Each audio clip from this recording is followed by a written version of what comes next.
प्राय हर railway station पर आपको ये नज़ारे देखने को मिलेंगे जब गांव से शहरों की ओर हजारों की तादाद में मजदूर दिल्ली की ओर आते हैं एक बेहतर भविष्य के लिए, रोजी रोजगार की तलाश में, इस उम्मीद, आशा, विश्वास के साथ कि उनका जीवन यहाँ बेहतर बनेगा। लेकिन क्या उनका ये सपना साकार हो पाता है? हम अपने इस खास कार्यक्रम में यही आज जानने की कोशिश करेंगे कि आखिर जो मजदूर दिल्ली आते हैं उनका जीवन कैसे बेहतर बन पाता है। इसके लिए हम करेंगे एक खास पड़ताल। यहाँ पे काम के तलाश में आए हैं। पिछले 4 साल से आना जाना लगा हुआ है। 2-3 बार यहाँ पे ठगी हो गया है। जब छोटे शहर से बड़े शहर की ओर आए, जगह का कमी हो जाता है और जितने सैलरी दिया बोला जाता है उतना नहीं मिलता है, और मिलता है तो फिर यहाँ से जो उम्मीद लेके आते हैं, जो यहाँ से अच्छा पैसा कमा के जाएंगे, अच्छा अपना सेटल हो जाएंगे यहाँ, इसको सोचते हैं, वो यहाँ नहीं होता है।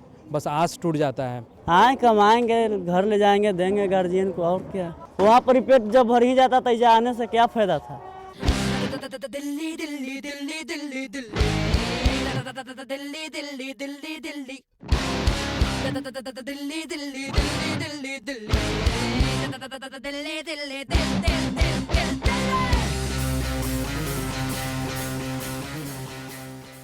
बड़े शहरों की चकाचौंध और आकर्षण भला किसे अपनी ओर नहीं खींचते? कच्ची उम्र में तो और भी ज्यादा। शायद इसलिए मोहम्मद अजहरुद्दीन जैसे हजारों नौजवान रोज गांव से शहरों की ओर पलायन करते हैं, एक बेहतर जीवन की आस में, एक मुकम्मल मुकाम की तलाश में, जिनके सामने समाज से ज्यादा परिवार को संवारने की चिंता होती है, और वो खींचे चले आते हैं दिल्ली जैसे शहरों में। लेकिन रेलवे स्टेशन से बाहर निकलते ही उनके सपने ताश के पत्तों की तरह बिखरने लगते हैं, जब उनके सामने सबसे बड़ा संकट खड़ा होता है, एक अदद छत की। और तब वो सोचते हैं कि अब जाएं तो जाएं कहां। फिर यहीं से शुरू होता है उनके अंतहीन संघर्ष का सफर, जो थमता नहीं, बढ़ता है, जिसमें कई पड़ाव आते हैं। ऐसे में उनके सामने एक ही रास्ता दिखता है, किसी आश्रय गृह में शरण लेने की।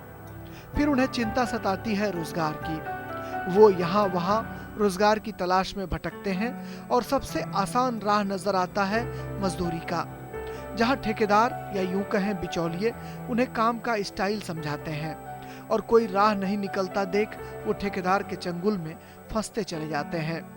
मसलन मजदूरी, कूली का काम, तांगा, ठेला, रिक्शा चलाकर वो अपना जीवन यापन करने लगते हैं। लेकिन क्या रिक्शा चला लेने भर से इनकी तकदीर बदलने लगती है?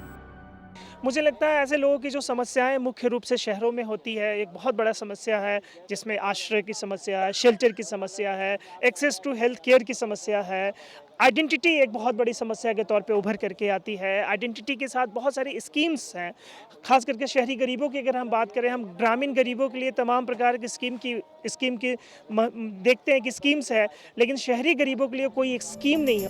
रिक्शा चलाना सबसे मुश्किल काम है, जब एक रिक्शा कई लोगों को ढोता है। ऐसे में इन्हें इनका वाजिब मेहनताना और इज्जत ना मिले तो तकलीफ तो होगी ही। ये है राजू रिक्शा वाला। मात्र 2-3 क्लास की पढ़ाई की, बिहार के बेगूसराय से दोस्तों की सोहबत में आ गए दिल्ली। चलाने लगे रिक्शा, लेकिन रिक्शा चलाना इनके वश का नहीं है। मगर क्या करें, पापी पेट का सवाल है। सर 50 रुपया रिक्शा भाड़ा, 60 रुपया ले लेता है। आप 100-150 रुपया कमाते हैं, इसमें गुजर नहीं चलता है, मेरे को नहीं चलता है।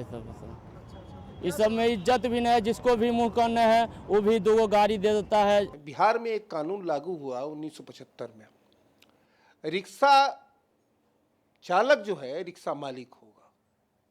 आप यहाँ पर आकर, यहाँ दिल्ली में ये स्कीम क्यों नहीं लागू हो सकती है? क्यों नहीं लागू होनी चाहिए? और क्यों नहीं कोई इसके लिए कोई आवाज़ उठाता है? आपको कोई भी ये जो जिसको सिविल सोसाइटी जिसको कहते हैं, उस सिविल सोसाइटी से ज़रा पूछे आप जाकर कि भैया इन रिक्शा चालक जो कि दर दर की ठोकरें खाते हैं, इनको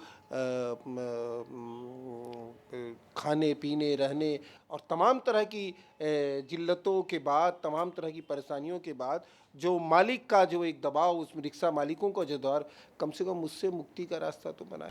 तमन्ना है कि रोशन हो तेरी दुनिया मेरी महफिल, उजाला मिल सके तुझको तो मैं अपना घर भी जला दूंगा। ये हमारा नहीं, ये कहना है इस रिक्शे वाले का जिसके पास अपना नहीं किराए का रिक्शा है, लेकिन ये दूसरों की सेवा में अपना सब कुछ दांव पर लगा देते हैं, सब कुछ झोंक देते हैं।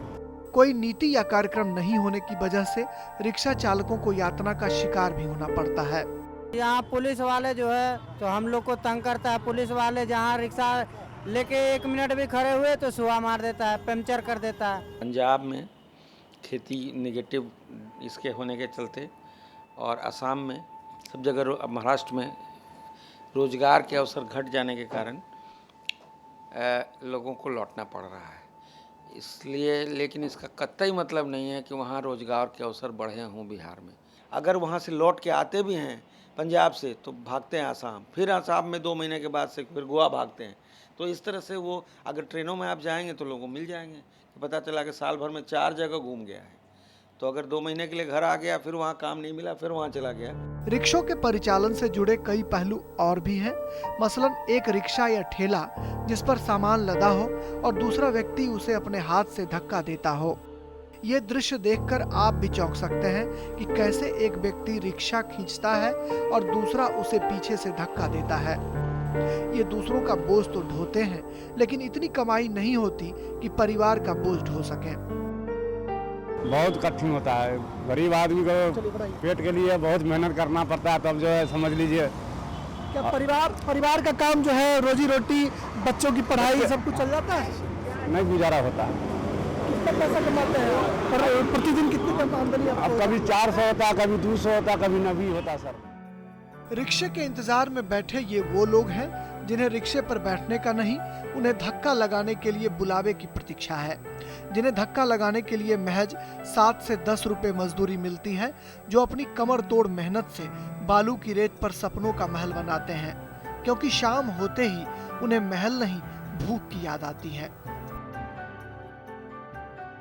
अपनी बारी की प्रतीक्षा में लाल किला पर बैठे ये वो लोग हैं जिनको इंतजार रहता है एक अदद रिक्शे का, कि रिक्शा आएगा, उसको हम धक्का लगाएंगे और रोजी रोटी की समस्या हल हो जाएगी। अगर रिक्शा नहीं आया या काम ना मिला तो ये रात खाएंगे क्या, इसकी समस्या इनके सामने सबसे ज़्यादा मुंह बाए खड़ी रहती है।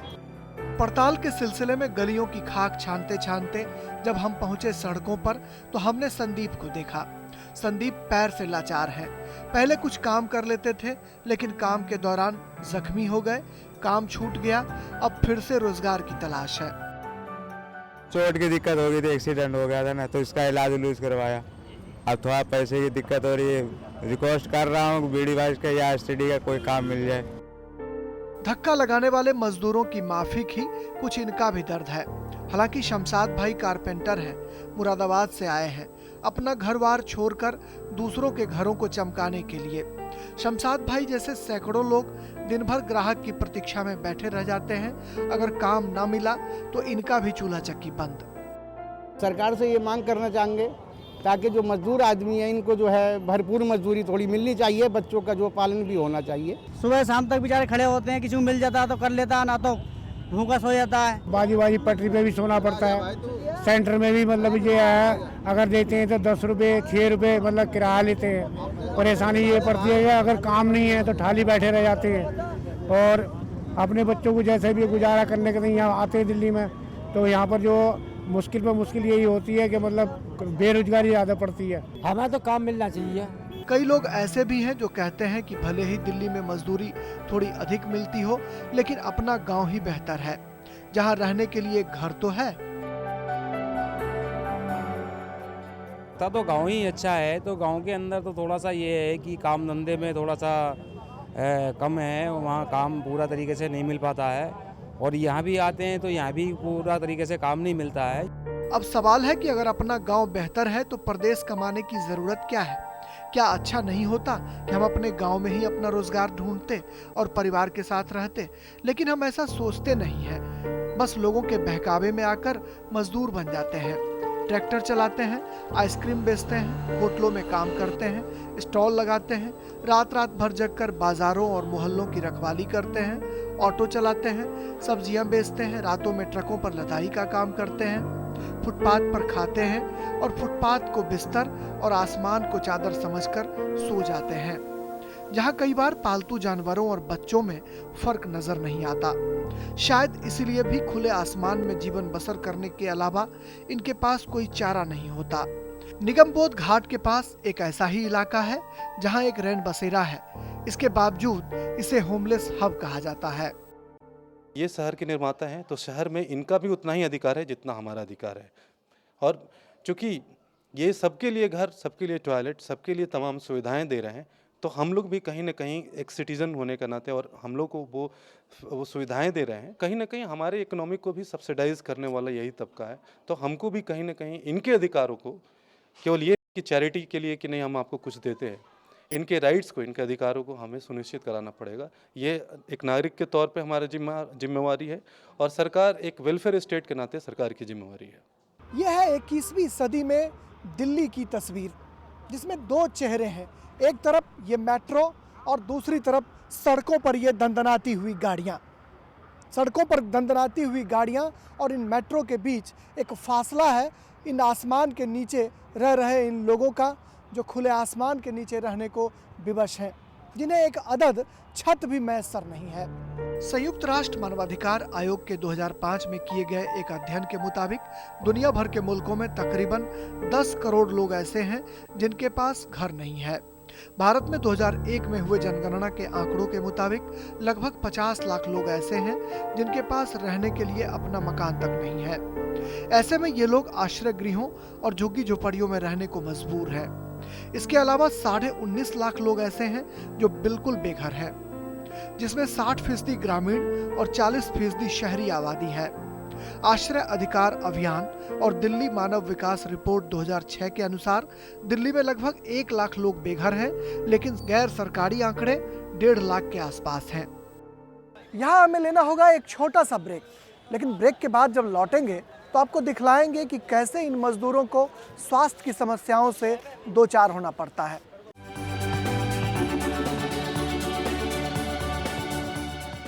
ब्रेक के बाद एक बार फिर स्वागत है आपका हमारी इस खास पेशकश में।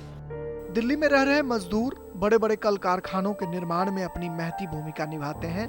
दिन और रात की परवाह किए बिना सड़क बनाते हैं। कमर तोड़ मेहनत से मिट्टी का काम हो या ईंट ढोने का काम, हर जख्म सहते हैं, मगर काम करने में कोताही नहीं करते।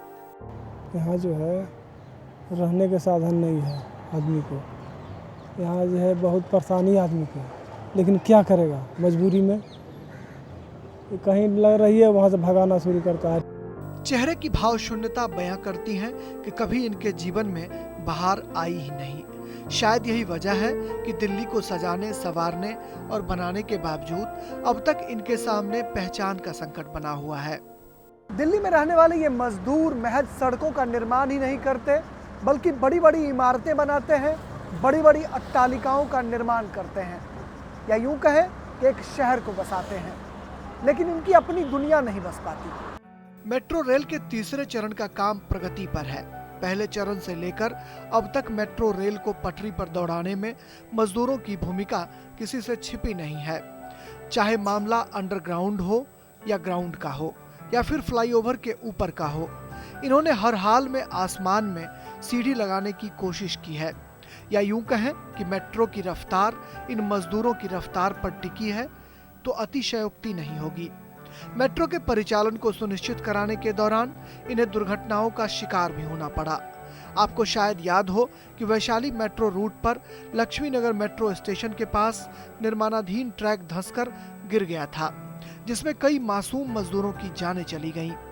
यानी शहर और मेट्रो की खूबसूरती को बहाल रखने के नाम पर इन्होंने शहादत भी दी है। जान गंवाने के बाद भी इनका कारवां रुका नहीं, लेकिन बात जहन में जरूर कौंधती है कि आखिर इतनी कुर्बानियां और जी तोड़ मेहनत के बाद भी इन्हें समाज में सम्मान क्यों नहीं मिल पाता। जो उत्पादक वर्ग है उसे समाज में प्रतिष्ठा नहीं मिलती। जो फैक्ट्रियां बनाते हैं, मॉल्स बनाते हैं, फ्लाईओवर्स बनाते हैं, फैक्ट्रियों की सुरक्षा करते हैं, उसे चलाते हैं, बसाते हैं, उन्हें प्रतिष्ठा नहीं मिलती। प्रतिष्ठा मिलती है उन्हें जो बड़ी बड़ी फैक्ट्रियों में अपना पैसा लगाते हैं, यानी पूंजीपतियों को। लेकिन सबसे बड़ा सवाल है हमारे सामने कि क्या फैक्ट्रियों को चलाने वाले, बसाने वाले और उसकी सुरक्षा करने वाले मजदूरों को समाज में प्रतिष्ठा नहीं मिलनी चाहिए? इनकी पीड़ा यहीं खत्म नहीं होती। लगातार काम करने और कोई निश्चित ठौर ठिकाना नहीं होने, खान पान में समुचित पोषण नहीं मिलने के कारण एक अंतराल के बाद इनके स्वास्थ्य का स्तर गिरने लगता है। भविष्य को सुनिश्चित करने का संबल जब ध्वस्त होने लगता है, तब ये एकाकीपन का शिकार होने लगते हैं। घर से दूर रहने की पीड़ा सताने लगती है। ये पैसे तो दिन भर में 200 से 300 रुपए कमाते हैं। दिहाड़ी में से कुछ मनी ऑर्डर से पैसे भेजने की जुगात भी भिड़ाते हैं, लेकिन खुद अपना खर्च निपटाने में उनका पैसा खत्म हो जाता है। कुछ लोग हादसे के शिकार भी होते हैं, जब शाम के धुंधलके में इनके सारे पैसे चोर बदमाश छीन लेते हैं। बस यहीं से इनकी जिंदगी में यू टर्न आता है। मानसिक रोगी होने और नशाखोरी की गिरफ्त में आने के कारण ये सॉफ्ट टारगेट होते हैं समाज के ठेकेदारों का, जहां इनके घाव पर कोई मरहम नहीं लगाता, बल्कि उन घावों को नासूर बना दिया जाता है। पूरे भारतवर्ष में एक बहुत बड़ा तादाद है जो बेघरता का शिकार है। उसको अगर हम संवेदनशील तरीके से रिजॉल्व करें, तभी शायद ये अपने समाधान तक पहुंच पाएगा। और इसको रिजॉल्व करने में, इसके समाधान तक पहुंचाने में हमारा जो तथाकथित नागरिक समाज है, तथाकथित सिविल सोसाइटी है, उसका बहुत बड़े स्तर पे बाहर निकल करके, अपने दोनों हाथों को खोल करके इस बेघर समाज को अपने आप में अंगीकृत करना बहुत ही ज़्यादा आवश्यक है। आप हैं कानपुर के सैयद इंतजार अहमद, तकरीबन 9 साल से नशे का सेवन कर रहे हैं। इंतजार भाई की आंखों को इंतजार है एक ऐसे मसीहे का जो इन्हें नशे से मुक्ति दिला सके। इस समय हमारा इलाज यही चल रहा है कि हम दवाई अपने नियम से खाते हैं। हमारे आश्रय अधिकार अभियान संस्था है। हमको जब दवाई नहीं मिलती है तो हमको गांजे का या किसी और नशे का सेवन करना पड़ता है। दावे चाहे जितने भी किए जाते हों, लेकिन मानसिक रोगियों और स्वास्थ्य से लाचार होने की हालत में मजदूरों की पहुंच बड़े अस्पतालों तक नहीं हो पाती है। ऐसे में इनका आसरा होता है आश्रय अधिकार अभियान का, जिनके सौजन्य से जामा मस्जिद के सामने एक हेल्थ कैंप लगता है, जहां सोमवार और गुरुवार को शाम में नशा मुक्ति और मानसिक विकृति वाले और सामान्य मजदूरों का उपचार होता है।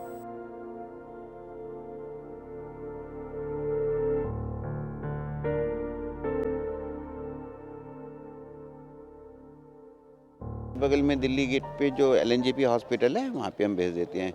लेकिन वहाँ का एक्सपीरियंस भी बड़ा दुख लगता है कि इतने आराम से इन लोगों को एडमिशन या ट्रीटमेंट नहीं मिल पाता।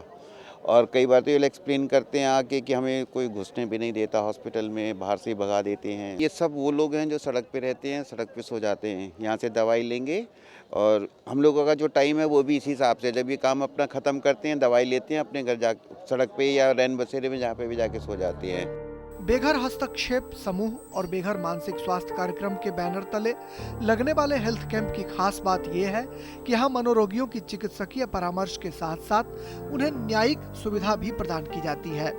इसके लिए मनोचिकित्सक के साथ साथ एक मजिस्ट्रेट भी हफ्ते में 2 दिन अपनी सेवा प्रदान करते हैं। जो मानसिक रूप से कमज़ोर लोग हैं, जो लावारिस मेनली कहिए और मानसिक रूप से हैं, मेन रोल तो डॉक्टर्स की है, साइकेट्रिक जो भी है, ये बात से लेकर उनका मेन रोल है। हमारा रोल केवल ये है कि जो अपना कंसेंट न दे सके, न देने की स्थिति में हो, उसका ट्रीटमेंट ऑथोराइज हम करते हैं कि हाँ इसका ट्रीटमेंट स्टार्ट किया जाए। वो मेंटल हेल्थ एक्ट है। एकाकीपन और अपनों की तलाश में मजदूर अपना मानसिक संतुलन खोते हैं, जिन्हें लगभग 10 साल से चल रहे बेघर अस्पताल में मुफ्त दवा और इलाज उपलब्ध कराया जाता है। मोबाइल मेंटल हेल्थ यूनिट में एम्बुलेंस की भी सुविधा उपलब्ध है। साथ ही नए और पुराने मरीजों के लिए OPD भी है। जनरली जो इनकी होमलेसनेस होती है, वो कुछ केसेस में होमलेसनेस की वजह से ड्रग्स होते हैं, कुछ केसेस में ड्रग्स की वजह से होमलेसनेस होता है। इस तरह से है, दोनों टाइप के केसेस मिलते हैं। सर्दियों में ज़्यादा ड्रग्स यूज़ करते हैं, क्योंकि हम ऐसा ड्रग यूज़ करते हैं तो हमें शर्ट भी पहनी हो सिर्फ एक, उससे भी सर्दी नहीं लगती। 2-2.5 साल से दवाई चल रही है। पहले इसमें एक पीता था, मैं इसमें एक छोड़ दिया, अब दवाई पे चल। गालिब का एक शेर है कि मर्ज बढ़ता गया दवा ज्यों ज्यों की, लेकिन यहाँ मर्ज बढ़ता नहीं है, क्योंकि आश्रय अधिकार अभियान के लोग इन मजदूरों के हक हुकूक के साथ साथ स्वास्थ्य की समस्याओं के लिए भी लगातार संघर्ष कर रहे हैं और इनके मर्ज को घटाने का भरसक प्रयास करने में जुटे हैं। इसके अलावा आश्रय अधिकार अभियान समेत अनेक स्वयंसेवी संगठनों ने दिल्ली के विभिन्न इलाकों में आश्रय गृहों में मजदूरों के ठहरने की व्यवस्था की है, जिसकी जानकारी लोगों तक पहुंचाना जरूरी है कि ये शेल्टर आखिर हैं कहां-कहां। निजामुद्दीन पुरानी दिल्ली रेलवे स्टेशन के बगल में यमुना बाजार, फतेहपुरी, फब्बारा चौक और नंदनगरी समेत दिल्ली में लगभग 150 जगहों पर आश्रय गृह कार्यरत हैं, जिसमें महज 7-8 रुपए की मामूली रकम लेकर इनके ठहरने की व्यवस्था की जाती है। बीमार और बुजुर्गों को ये सेवा मुफ्त में दी जाती है। उनकी बुनियादी समस्याओं को हल करने के लिए हमारे हुक्मरान क्या कर रहे हैं, क्या ये जानना जरूरी नहीं है? जी हाँ, राजीव आवास योजना के तहत शहरी निर्धन लोगों को घर देने की योजना शुरू की गई है, जिसके लिए 2229 मकानों का आवंटन किया गया है। दिल्ली की मुख्यमंत्री शीला दीक्षित 115 औद्योगिक कामगारों के बीच आवंटन पत्र बांटकर इस योजना की शुरुआत कर चुकी हैं। चुनौतियां जो हमारे सामने हैं वो बहुत बड़ी हैं, लेकिन एक संकल्प हमने किया है और इस संकल्प को पूरा ज़रूर करेंगे आने वाले समय में, जिसमें किसी को ऐसे मजबूर न होना पड़े कि वो या तो झुग्गी झोपड़ी में रहे या किसी अनऑथराइज्ड कॉलोनी में जाकर अपना घर बसाए। लाखों मकानों की ज़रूरत है। ये श्रमिक भाइयों के लिए है, कुछ अन्य और जो हमारे स्लम के लोग हैं, जो भी वो स्लम का जो हमारा अर्बन इम्प्रूवमेंट शेल्टर बोर्ड जो है वो भी अपने लाखों की तादाद में शुरू करेगा, हजारों की तादाद में वो भी अपने मकान बनाने जा रहा है। दिल्ली शहरी आश्रय सुधार बोर्ड का भी कहना है कि बवाना, नरेला समेत कई अन्य जगहों पर इस योजना से घरों का निर्माण किया जाएगा, क्योंकि सिर्फ आश्रय गृह से काम नहीं चल सकता। एक हमने प्रपोजल दिया है गवर्नमेंट ऑफ इंडिया को कि जो ट्रांजिट अकोमोडेशन है, जैसे इंडस्ट्रियल वर्कर हैं या माइग्रेंट वर्कर्स हैं या कंस्ट्रक्शन वर्कर्स हैं या सीजनल वर्कर्स हैं, ये लोग जब दिल्ली में आते हैं तो इनको आजकल कोई धर्मशाला या सराय इस तरह का कोई प्रावधान होता नहीं है, तो करीब 30,000 ऐसे लोगों के रुकने के लिए हमने ट्रांजिट अकोमोडेशन का प्रपोजल दिया है। गवर्नमेंट ऑफ इंडिया ने इसमें हमसे कुछ क्लैरिफिकेशंस मांगे हैं और ये हम सोचते हैं कि अगर ये हम बना देते हैं तो इससे काफ़ी राहत मिलेगी। लेकिन जो ओवरऑल रिक्वायरमेंट है दिल्ली में हाउसिंग का, उसमें नाइट शेल्टर्स एक अपना सोल्यूशन नहीं है।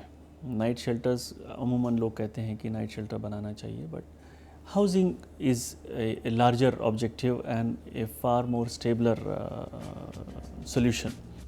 दिल्ली मास्टर प्लान में आर्थिक रूप से कमजोर 8 लाख लोगों के लिए घर बनाए जाने की योजना है, लेकिन इस योजना का लाभ मजदूरों को मिलना थोड़ा मुश्किल दिख रहा है, क्योंकि इनके पास न ही पहचान पत्र है और न ही बैंक अकाउंट।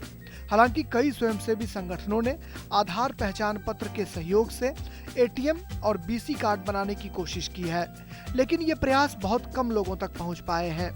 इसके लिए केंद्र और राज्य सरकारों को एक ठोस नीति बनाने की जरूरत है, ताकि हर शहरी गरीब के लिए रोजी रोटी और रिहाइश का मुकम्मल इंतजाम किया जा सके, क्योंकि ये शहर अगर हमारा है तो उनका भी है।